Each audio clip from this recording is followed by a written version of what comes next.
Dios les bendiga, hermanos. Bienvenido a este hermoso día.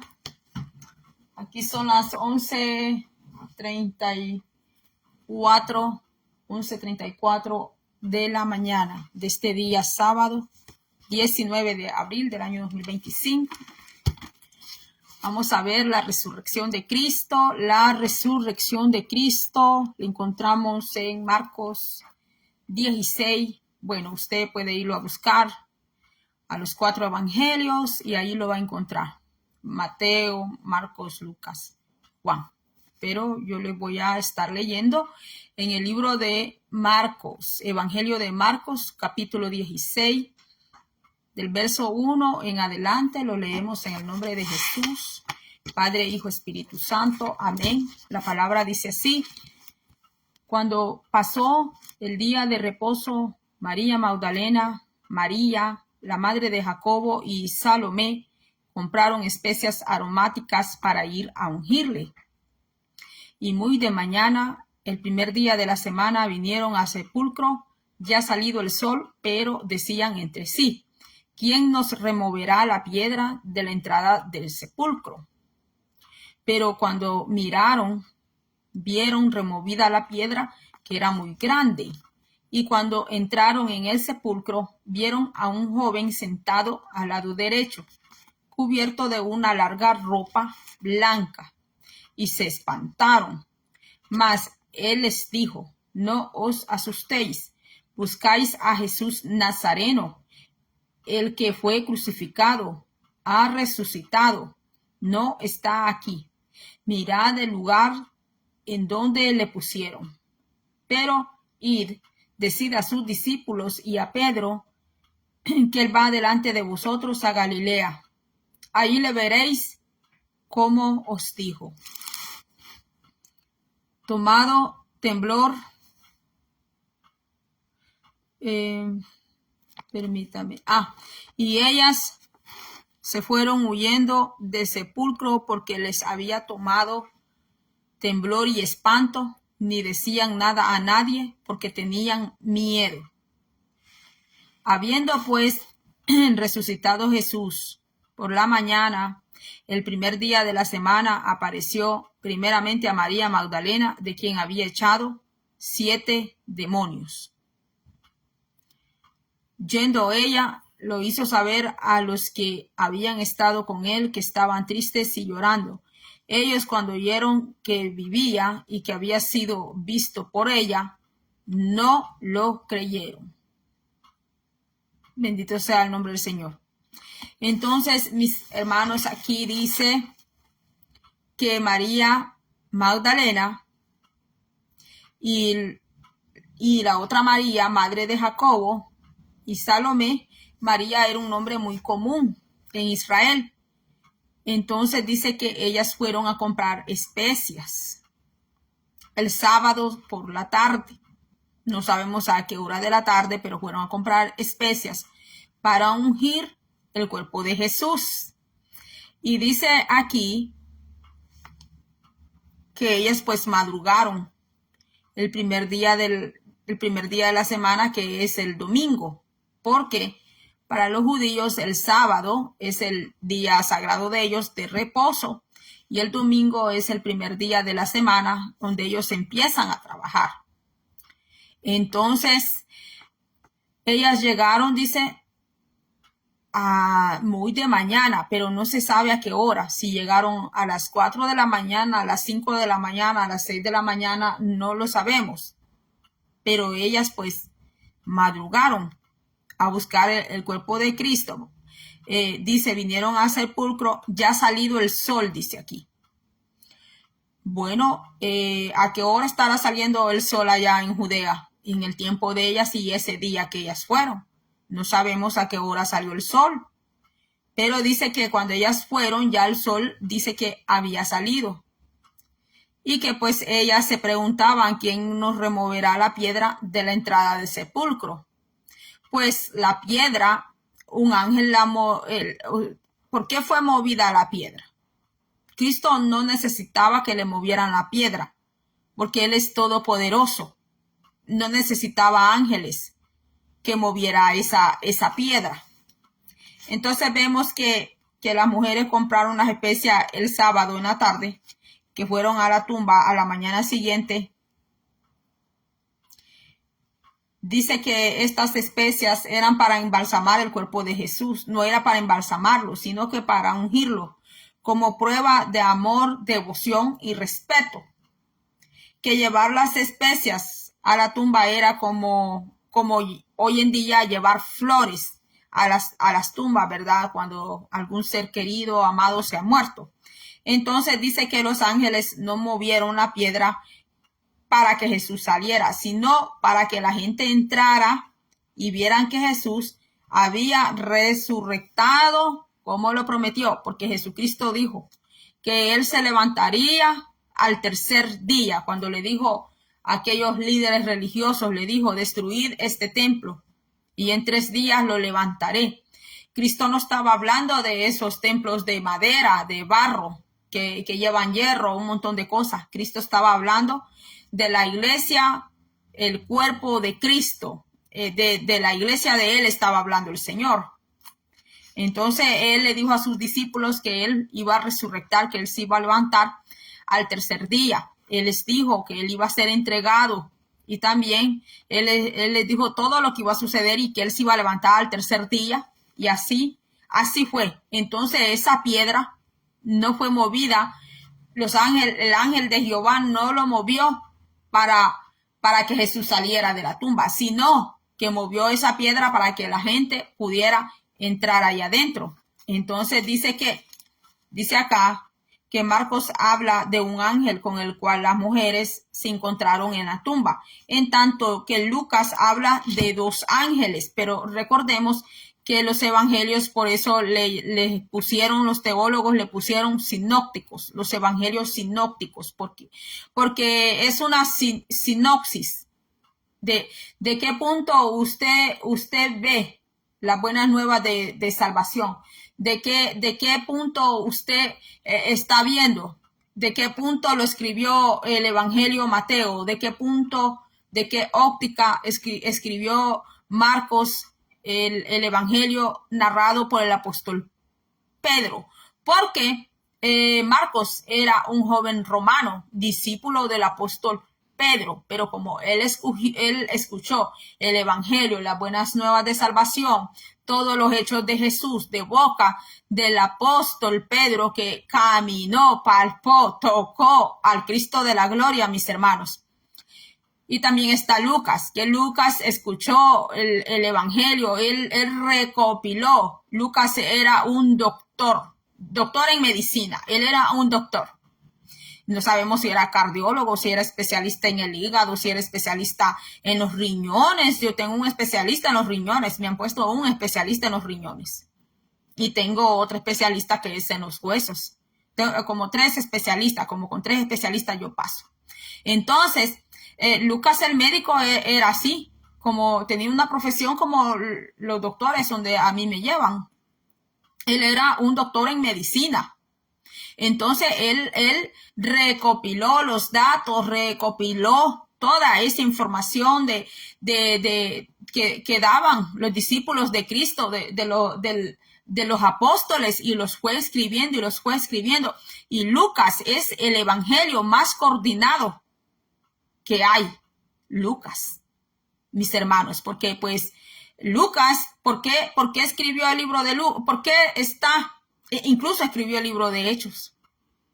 Mis hermanos, que usted va a leer que Lucas le dice: oh, excelentísimo Teófilo, le está escribiendo, hermano, le está dando a conocer las buenas nuevas de salvación a un gobernante, una persona de eminencia, mis hermanos, y fue dada y fue entregado todas esas buenas nuevas por otro profesional que era el doctor Lucas. Nosotros decimos San Lucas, pero Lucas era una persona muy profesional. Y el evangelio que él dejó escrito, el libro de Hechos, los datos, como todo lo recopiló, está más ordenado que los otros evangelios. ¿Por qué? Porque él tenía también mucha experiencia en cuanto a ortografía, en cuanto a la literatura, a hacer descripción de los hechos y todo eso.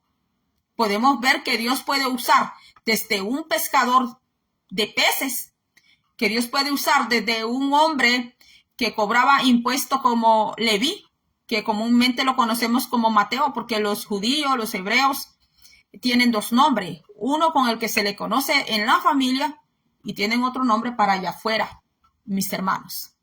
Entonces, podemos ver que Dios puede usar a un recogedor de higos, como fue allá creo que fue Amós, como puede usar a un hombre intelectualmente profesional y muy preparado como lo fue el doctor Lucas. Claro que en la Biblia no dice doctor Lucas, dice el Evangelio de San Lucas, pero su profesión de él era un doctor y su Evangelio de él está más coordinado, más cronológicamente, más ordenado que los otros evangelios. Entonces, como Marcos presenta a Jesucristo como el siervo sufriente, se lo presenta a ¿quiénes? A los romanos.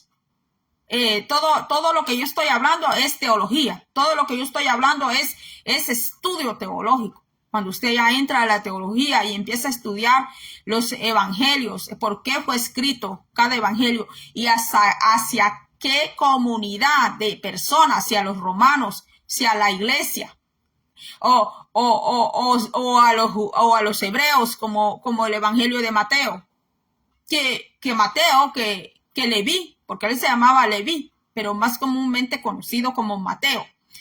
Él escribió el evangelio de Mateo para presentárselo a los judíos. El Mesías, Cristo Jesús, el Mesías, Cristo Jesús, el hijo de David.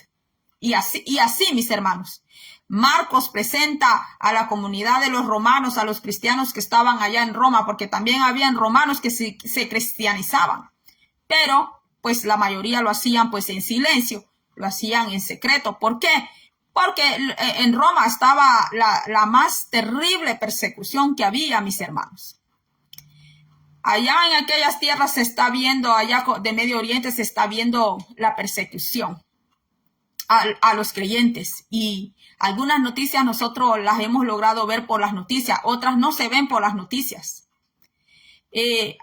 Aquí en Estados Unidos la manera de cómo quieren silenciar el cristianismo es diferente, porque no te van a meter a la cárcel por predicar, no nos meten a la cárcel por usar las redes sociales, pero lo están haciendo de otra manera, como sacando leyes contra los preceptos de Dios, sacando corrientes ideológicas, mis hermanos, pero va a llegar un tiempo que ya no va a ser así. Va a llegar un tiempo en que la guerra contra los cristianos ya no solo va a ser ideológica, ya no solo va a ser sacando leyes contra la verdad de Dios, sino que sí va a ser un perseguimiento, así como vivió la iglesia allá cuando Cristo pues deja la iglesia a manos de los apóstoles. Ese perseguimiento se va a dar, mis hermanos. Se va a volver o sea, como dicen, la historia se repite, ¿verdad? La historia se repite. Y como dicen a veces algunos expertos, que el pueblo que desconoce su historia, el pueblo que desconoce su origen, se volverá a cometer la misma historia pasada que tuvieron sus antecesores, mis hermanos.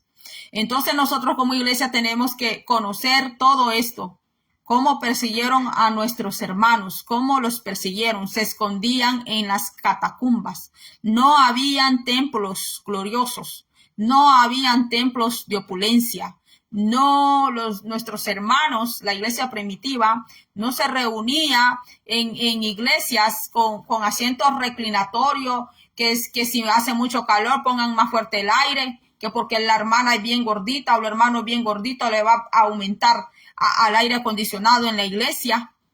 No, mis hermanos, la iglesia primitiva no había nada de eso, que porque siente mucho calor hay que aumentarle al aire, o que si siente mucho frío hay que poner más fuerte el calentador.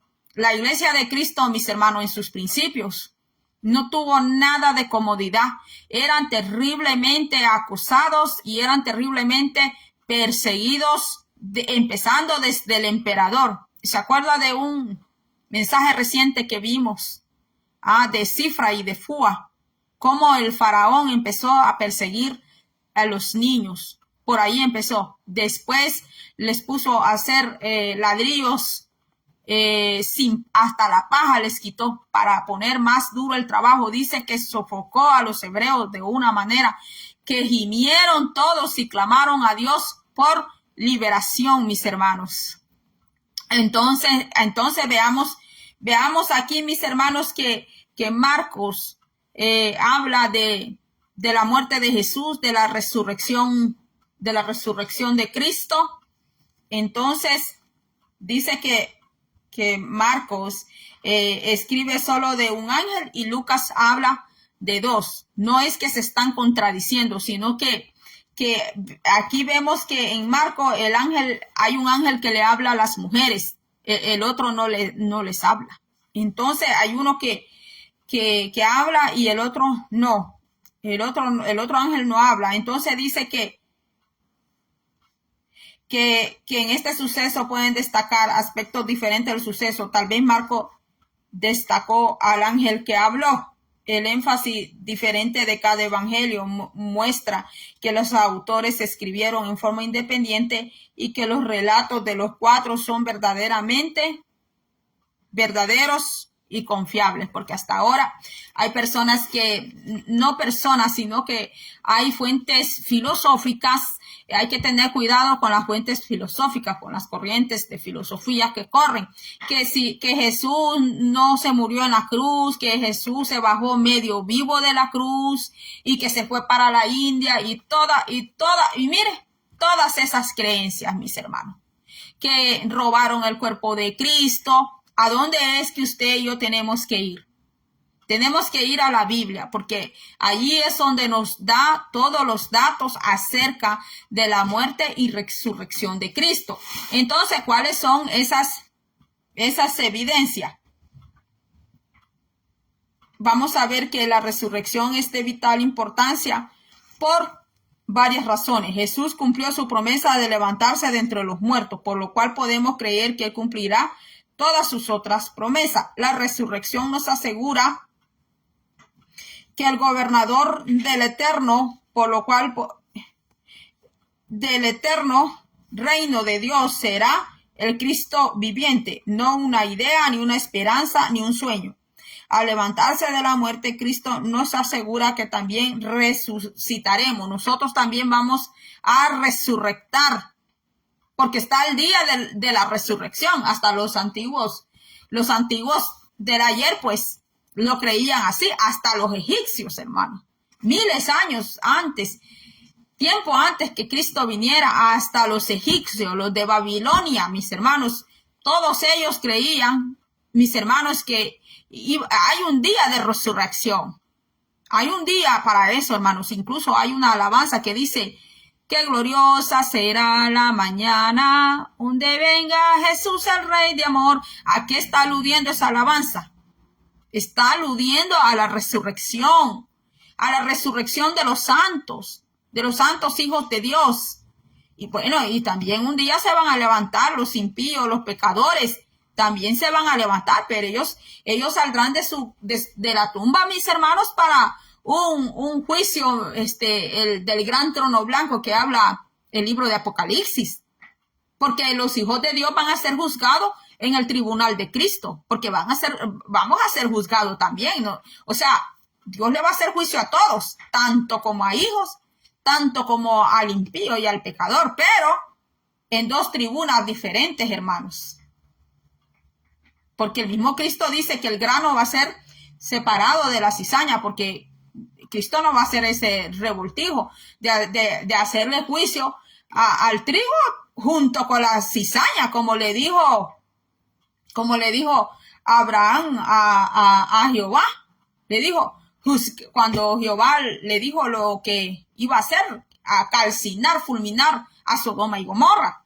Entonces, ¿qué le dijo Abraham? ¿Juzgarás tú ¿Juzgarás tú, oh Jehová, al justo junto con el impío? Mis hermanos, porque no va a ser un juicio, pues, del trigo, del buen grano junto con la cizaña. Van a ser dos juicios separados. Entonces, va a haber un día de la resurrección. Su papá que murió, su mamá que murió, sus tíos que murieron o sus hijos, los que han perdido hijos.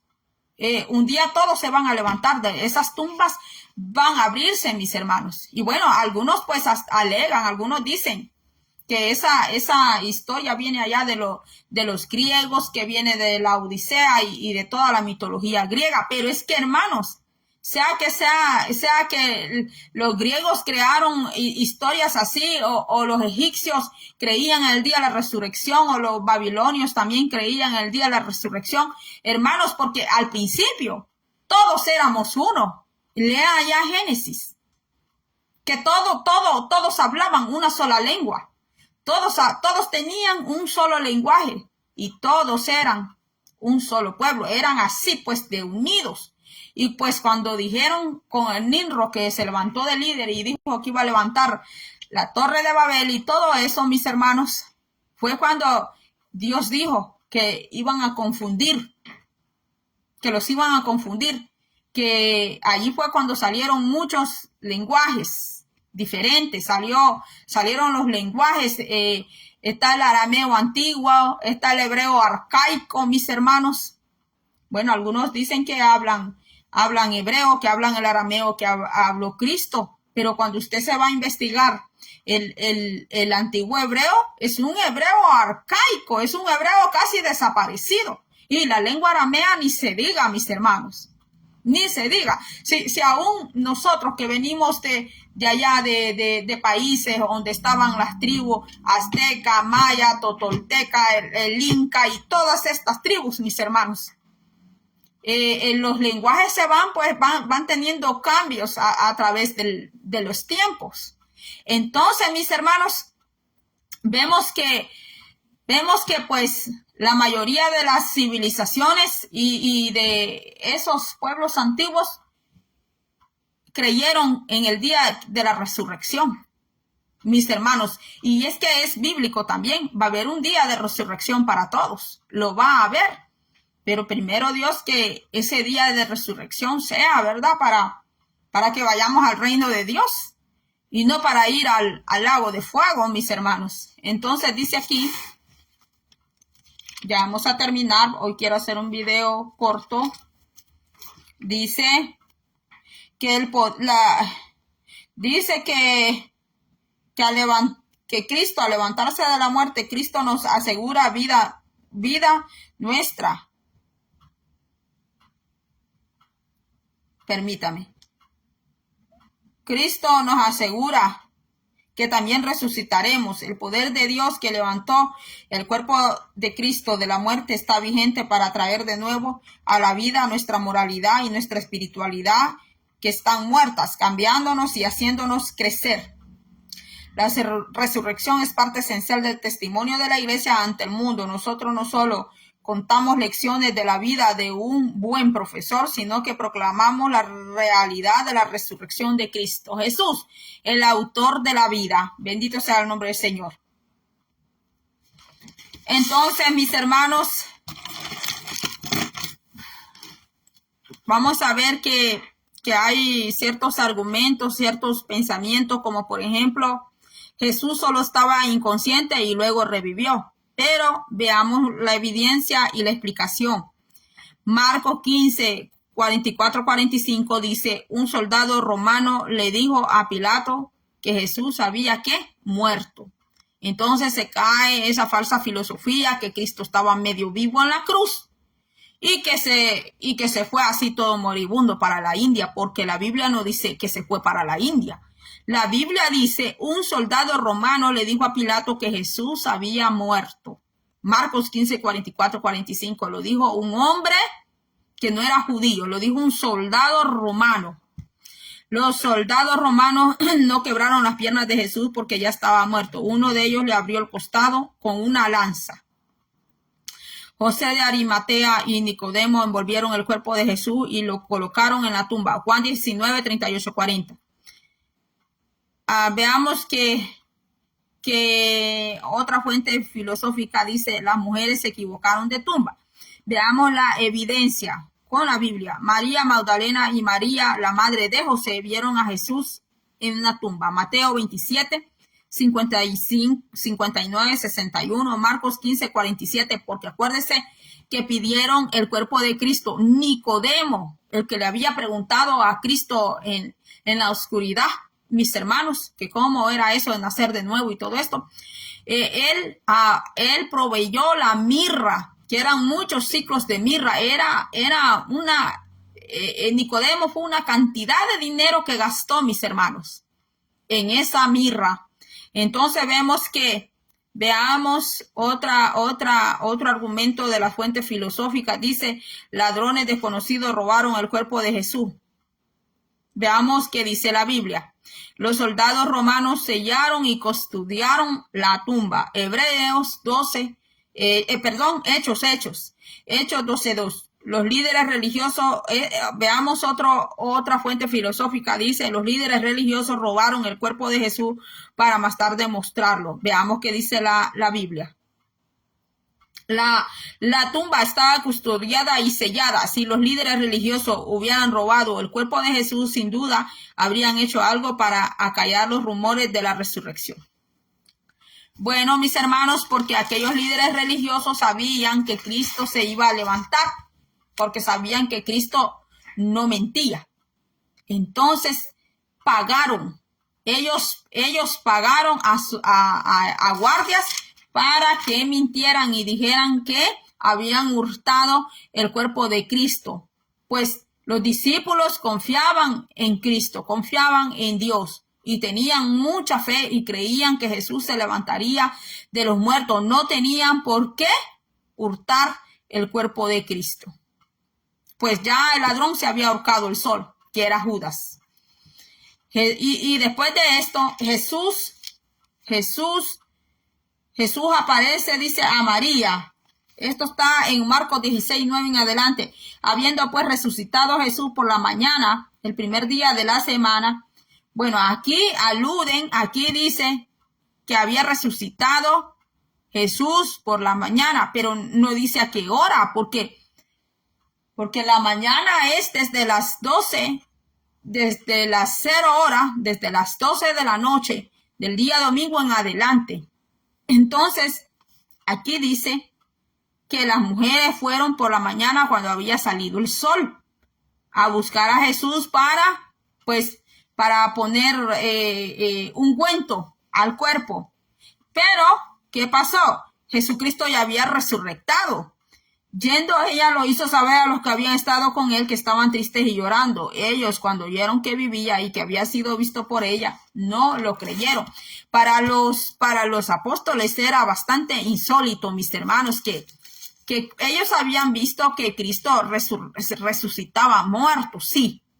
Pero es que con la muerte que Cristo había tenido, para ellos era muy increíble, mis hermanos, que Cristo se pudiera levantar de la tumba. Jesús aparece a 2 creyentes que viajan a Emaús, pero después apareció en otra forma a 2 de ellos que iban a camino yendo al campo. Ellos fueron y lo hicieron saber a los otros, y ni aun ellos que creyeron. Vieron a Jesús cuando iban de camino a Emaús y no lo reconocieron. Qué fuerte, ¿verdad, hermanos? Que viendo al mismo Cristo no le conocieron.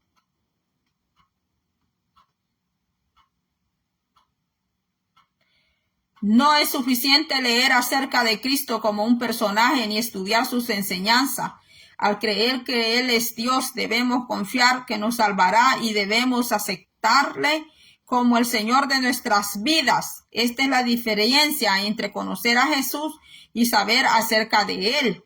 Solo cuando le conocemos nos sentiremos motivados a testificar a otros de lo que Él ha hecho por nosotros. Amén. Jesús aparece a los discípulos estando Tomás presente. Y ahí viene ese dicho, ¿verdad? No seas como Tomás, que creen que hasta ver creen. Finalmente se apareció a los 11 mismos, estando ellos sentados a la mesa, y les reprochó su incredulidad y dureza de corazón, porque no habían creído a los que le habían visto resucitado. Mire. Y bueno, y usted puede leer, ¿verdad?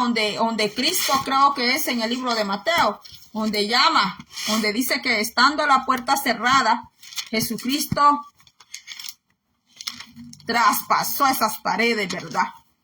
Y se quedaron todos anonadados, porque él no necesitó a tocar esa puerta, ni abrir la puerta para entrar.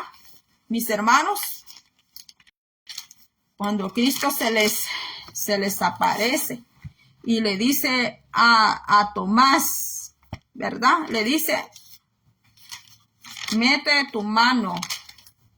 Mire, mis hermanos, es bien delicado, hermano. Es bien delicado andar conjeturando contra nuestro Padre Celestial. Ay, no, es que si el Señor no me hace tal cosa, yo no le creo. No, es que sí. Es que tengo que ver para creer. Mira, hermanos, creo que es aquí. Jesús se aparece a los discípulos. San Lucas 24:36. Mientras ellos aún hablaban de estas cosas, Jesús se puso en medio de ellos y les dijo, paz a vosotros. Entonces, mire cómo habla Cristo. Paz a vosotros. Entonces, espantados y atemorizados, pensaban que veían espíritu. Mire, las supersticiones, mis hermanos. Ay, que vi la sombra de un gato. Ay, me están haciendo brujería. Ay, un gato negro se me atravesó. El gato negro está allá atrás. Ay, qué miedo. No, mis hermanos, esas cosas son supersticiones. Hay gente haciéndole daño a los pobres gatitos color negro, a los pobres gatos color blanco, que son pelo color blanco, y los gatos de pelo negro, por tener pelito negro, se lo sacaban, mis hermanos, hasta en el mes de octubre.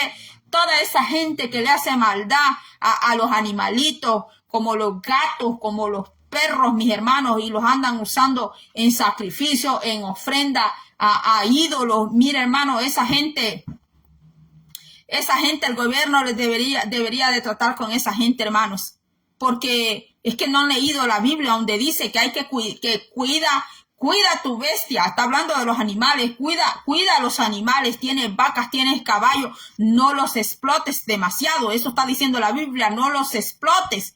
Y que cuando estén enfermos van a tirar al pobre burro por allá, que se muera solo, mis hermanos, sin darle un cuido, después que el burro le dio tanto trabajo y dinero a aquella persona, hermanos, y sabe que por esas creencias así, esas supersticiones, estas creencias mitológicas, mis hermanos, que si el gato negro se te atravesó, le digo eso, hermano, y disculpe que yo estoy hablando de esta manera, yo no le estoy regañando a usted, pero es que yo ya he visto personas, hermanos, que, ay, el gato negro, yo no quiero ese gato ni que se atraviese por mi casa, porque ese gato está llevándole mala suerte. Yo he tenido que hablar con esa persona, mis hermanos, aunque así quizás yo me meta problemas, pero yo le he dicho, el animal no le está haciendo nada malo, el animal es un animal, Dios lo creó, Dios le puso ese color al gato. ¿Qué culpa tiene el gato? ¿Qué culpa tiene el perro de tener pelos negros, hermanos? ¿Qué culpa tienen los pobres animales? Pero las supersticiones, mis hermanos, esas creencias, vivimos en pleno año 2025, mis hermanos, y para muchos el mundo se acaba en el año 2030. Vamos a ver qué pasa en el año 2030. Si Dios me regala vida y me tiene aquí todavía en este planeta, mis hermanos, y si todavía estamos en las redes sociales y el Señor así lo permite, vamos a seguir hablando y gritando estas verdades, mis hermanos. ¿Qué culpa tiene el animal de haber nacido con pelos negros? ¿Qué culpa tiene el gato? ¿Qué culpa tiene el perro, mis hermanos? Ay, que al gato se le metió los demonios. Mire, hermanos, que porque allá en Haití, en República Dominicana, usan los gatos. Hermanos, y no solo en Haití y en República Dominicana hay brujería. Aquí en Estados Unidos, ¿cómo se ha metido la brujería? Aún en iglesias. Aún en iglesias llegan ahí personas que son más adivinos Son más adivinos que siervos de Dios, mis hermanos. ¿Ah? ¿Y quién les hace daño? ¿Quién les tira una piedra? Nadie. Y los pobres animales allí los agarran, mis hermanos, y están diciendo que aman a Dios. ¿A qué Dios es que aman? ¿A qué Dios es el que están amando? Porque al Dios de la Biblia no aman. Porque el Dios de la Biblia está diciendo aquí, cuida tu bestia y demandaré de tu mano, dice Jehová. Ahí sí que habla Jehová. Lea ya Génesis, cuando le habla a Noé, cuáles son las condiciones para que ellos puedan morar en la tierra después de aquel tremendo diluvio, mis hermanos. Ahí se llevó toda esa gente que dice que los gatos negros se les meten diablos, se les meten demonios, y a ellos no se les meten los diablos, también se les mete y nadie les hace nada malo. Nadie les está haciendo nada malo, mis hermanos. ¿Qué por qué? Don fulano dijo, o la doña fulana dijo, que los gatos negros, que esto y lo otro, y agarran odio contra los animalitos. Y como esas personas cuando se le meten los diablos, se le meten los demonios, allí no salen diciendo que se le metió un diablo, que se le metió un demonio, mis hermanos. No, mis hermanos, no, nosotros, mis hermanos, tenemos que despertar a la luz de la palabra de Dios, a la luz de esta palabra, mis hermanos. En esta palabra, mis hermanos, en la palabra del Señor. Porque si nosotros buscamos a Dios con todo nuestro corazón, con toda nuestra alma, con toda nuestra mente, como dijo Cristo, ¿cuál es el gran mandamiento? Dios le bendiga a mi hermana Margarita Morales, bienvenida. Amén, mis hermanas. Igualmente para usted, hermana. ¿Qué dijo Cristo? ¿Cuál es el gran mandamiento que Dios nos demanda a nosotros? Dice, amar a Dios con todo nuestro corazón, nuestra mente y todas nuestras fuerzas, dice. Con toda nuestra fuerza.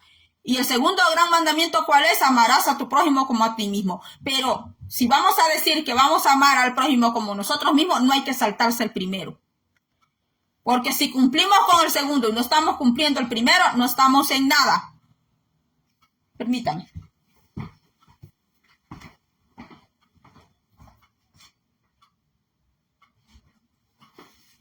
Bueno, mis hermanos, yo quería hacer un video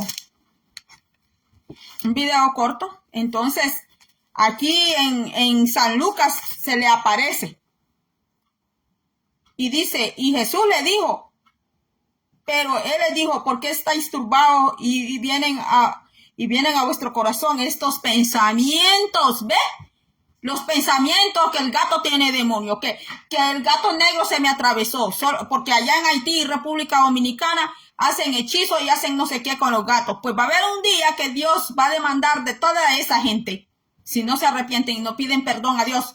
Y no solo es de arrepentirse y pedir perdón a Dios, es de dejar de hacerlo. De eso se trata, de parar de hacer la maldad, mis hermanos, porque le pueden estar pidiendo perdón a Dios todos los días y con lágrimas de cocodrilo. Ay, Señor, perdóname, perdona. Pero no hay deseo, no hay acción de dejar de hacer la maldad, de dejar de hacer lo malo. Entonces, como dijo Cristo, porque estáis turbados y vienen a vuestro corazón estos pensamientos, aún viendo a Cristo, estaban turbados. Ellos, mire, en 3 días que el maestro no estuvo, ellos se llenaron de miedo, de terror y de pensamientos turbados, sin paz.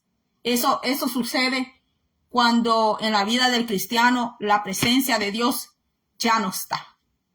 Cuando el respaldo de Dios en la vida de un cristiano ya no está. Lo que hay es turbación, aflicción. Lo que hay es un tormento. ¿Por qué? Porque no está Cristo. No está Cristo, pero cuando Cristo llegó a los discípulos, ¿qué les dijo?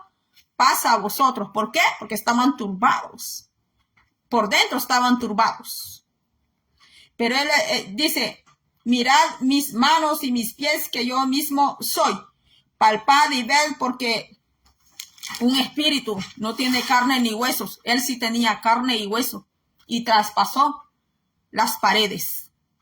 Como veis que yo tengo, y diciendo esto les mostró las manos y los pies, y como todavía ellos ellos. Y como todavía ellos de gozo no lo creían y estaban maravillados, les dijo: ¿tenéis aquí algo de comer?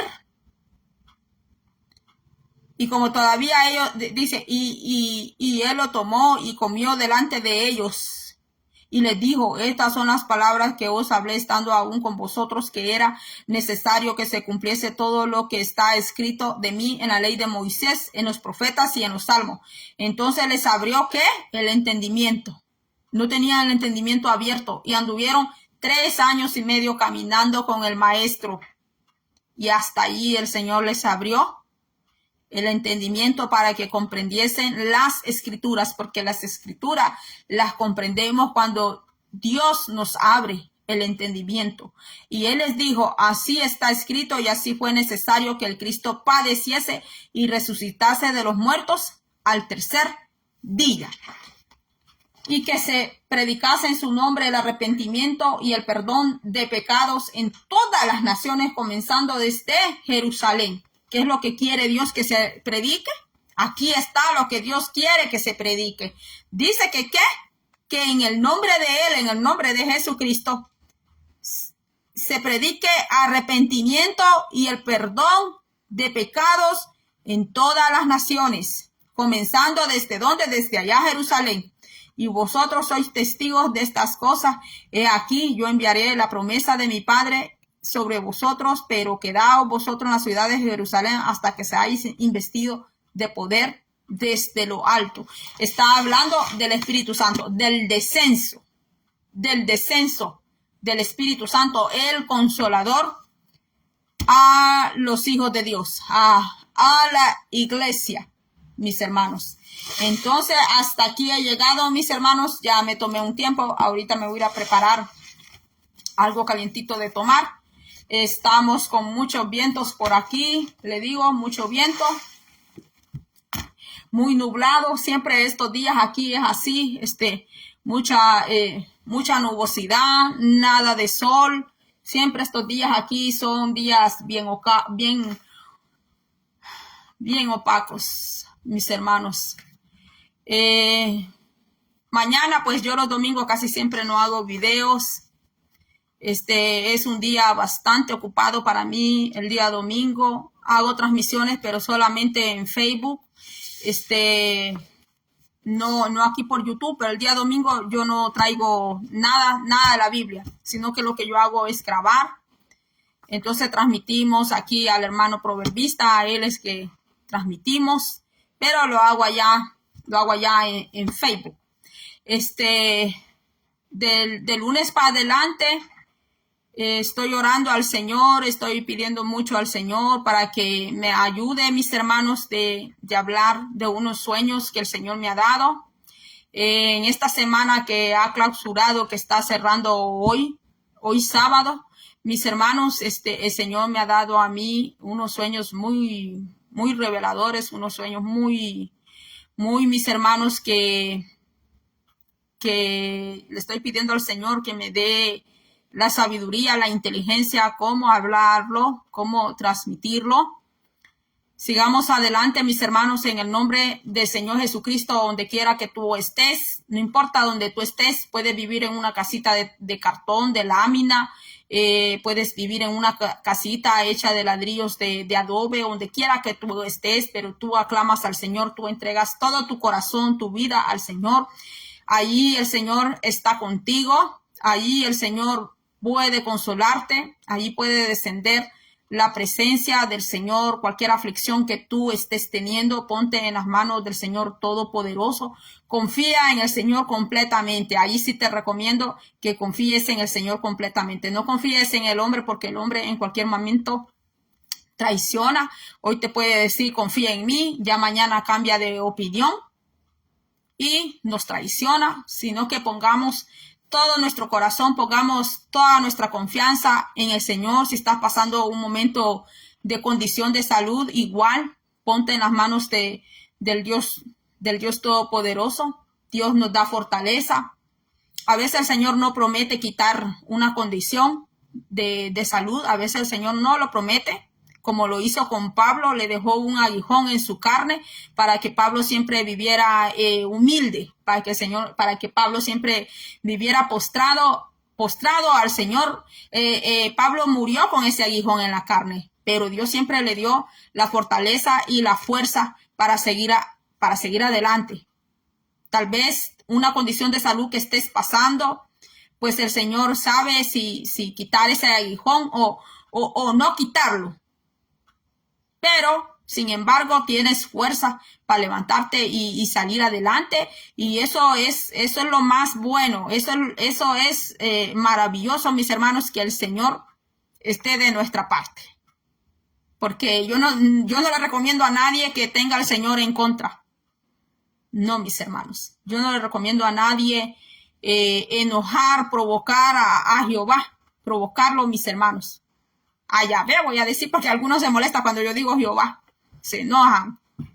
No, mis hermanos. Yo a nadie le recomiendo tener a Yahvé en contra, mis hermanos. Porque Dios es todopoderoso y es el dueño de la vida. Es el dueño de todo, mis hermanos. Veamos cómo tratamos a nuestros semejantes y cómo tratamos no solo a nuestros semejantes y a nuestra familia, sino también hasta a los animalitos, mis hermanos, porque hay personas abusivas con los animales, le voy a decir. No pueden estar yendo allá a la iglesia diciendo que aman a Cristo, tomándose la copa de Cristo, mis hermanos, cuando destruyen hasta los mismos animales. Tú quieres conocer una persona, mira cómo trata un animal. Tú quieres saber si ese hombre o esa mujer es buena. Ve cómo trata a un animal y ahí te vas a dar cuenta la clase de persona que es. Dios te bendiga y será hasta la próxima. Margarita Morales, Dios le bendiga hasta El Salvador. Pastor Alexia Alemán, Dios le bendiga, hermano. Alejandro Ruiz, Dios le bendiga hasta Baja California. Tienda Sana Doctrina, Dios le bendiga a mi hermana, me alegro que esté aquí. Pastor Carlos Rodríguez, Dios le bendiga hasta El Salvador. Dios bendiga a todos los pastores, siempre lo digo y no me voy a cansar de decirlo. Esta plataforma donde estoy ahorita transmitiendo está llena de pastores. Aquí hay muchos pastores y los que todavía no son pastores probablemente en el futuro lo sean.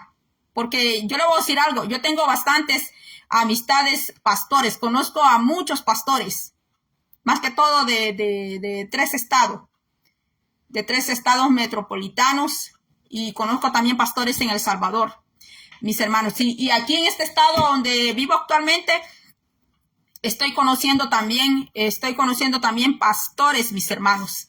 Así de que, bueno, gracias a los pastores que pues siempre están aquí presentes cuando hago los en vivos. Que Dios les bendiga grandemente. Yo sé que ustedes son pastores, son un siervo del Dios Todopoderoso, son pastores que Dios los ha puesto, porque también hay pastores que no son pastores. Han entrado encubiertamente dentro del evangelio, allá lo dicen las cartas de Pablo, de Timoteo, todas esas cartas. Que hay pastores también que se hacen pasar como verdaderos pastores de Cristo. Desde antiguamente ya existían. El profeta Ezequiel, Jeremías habló de ellos. El profeta Isaías habló de que hay falsos pastores. Hay pastores verdaderos. Para que hayan falsos es porque hay verdaderos. Pero Dios nos ayuda a todos a salir adelante. Mi hermana Mari Carmen, Dios le bendiga. Va a ser hasta la próxima. Si usted entró en este momento, ahorita que yo termino el video, usted puede regresar desde el inicio y allí va a escuchar. Bueno, mis hermanos, hasta aquí ha sido. Va a ser hasta el lunes, primero Dios, si Dios nos da la fuerza y la salud para estar aquí. Bendiciones.